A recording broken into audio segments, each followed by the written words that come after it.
We're flying into Alhama de Murcia, which is Lima Echo Lima Hotel. Now this is an airfield on the southern coast of Spain in the Murcia region, close to Alicante. It's where Leading Edge do their fair weather training, and same as us with HourBuilding. In Spain you can fly 95% of the year, and so it keeps all their pilots flying. Leading Edge is one of our clients that we lease aircraft to as part of our aircraft leasing business. So I'm flying here with Beechcraft, Sundowner, and we're just doing an overhead join. Runways at Alhama is 26 and 08. The dead side's to the north. You overfly the airfield and then use the live side, so it's left downwind into 26 or right downwind into 08. This is us flying into Alhama on one of the 5% days where the weather's not as good as it should be. This is what the overhead looks like. It's a ground radio frequency, 123.5, which email uses the same frequency as Alhama. And when you fly into Muchimal, you can hear Alhama on the frequency, which has confused us in the past because we've been on the downwind for 30 and people have been reporting final for 26. It was only when we started working at Alhama that we realised where the ghost frequency was coming from.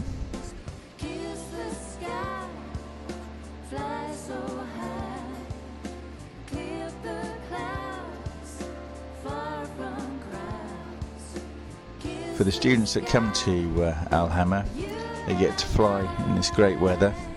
They live on a holiday complex and there's beaches all around this area, and also where the cost of living is a lot cheaper than the UK. Great place to learn to fly.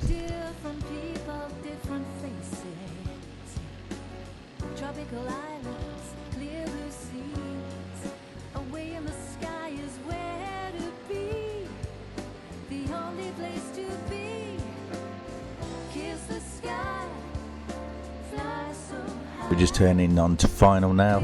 I always enjoy flying in Spain because there's no traffic around and the weather's like this all the time. You can literally fly from dawn to dusk on a VFR license. Most of these airfields in Spain are like this, and there's so many airfields that are so quiet, and they're dotted all over the place, and some are rarely used. Even when we fly into the international airfields, it's very quiet. So if you want to pick up a lot of hours, it's worth coming out to Spain, especially during the winter months. My favourite time to fly is between October and June when we're out in Spain. Then it gets a little bit too hot, so that's when we move to France.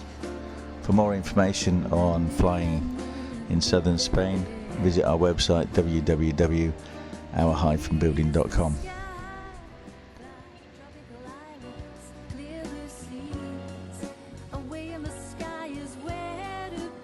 Most, if not all, the airfields you'll fly to in Spain are of this quality, and they're also of this length. You don't really get short airfields in Spain, and say most of the airfields you land at are internationals. So it's great flying, it's easy flying, and you won't have much trouble if you're a low-hour pilot getting some experience. So it's well recommended to come to Spain to do some flying. It's also very cost-effective because during the winter, Ryanair, which we use a lot, you can get tickets for €19, and hotels, you're talking about roughly between 35 and €50, depending on where you want to stay. It will cost you more to drive to and from your local airfield to do an hour's flight than to come out to Spain and fly for 35 hours in a week, unless you get the bonus of getting a suntan. If you like our content, give us a thumbs up and a like. When we release our next video, it should end up in your feed. Let me play among the stars. Let me see what spring is like on